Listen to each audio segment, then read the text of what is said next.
Ayun, yung tinula natin yung tuna. Adobong tuna. Inihaw na tuna. Ginataang tuna. Kinilaw na tuna. Di ba lahat ng tuna? Lahat ng ulam natin tuna. Narito na.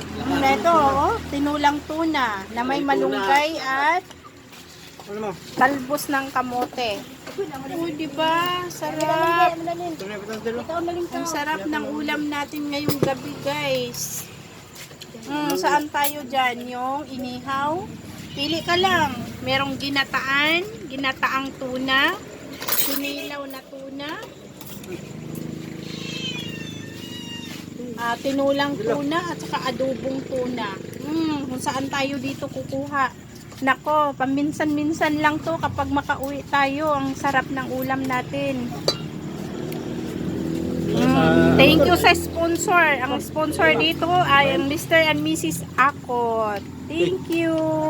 Pag nakapasyal kayo dito sa Mindanao, punta na kayo dito sa Morantes.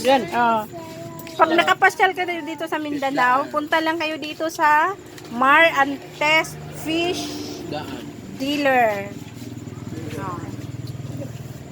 Dito sila, isdaan. Meron silang tuna, guys. May tuna silang mga tinda dito. Yun ngang ano natin, pagkain natin ay puro tuna.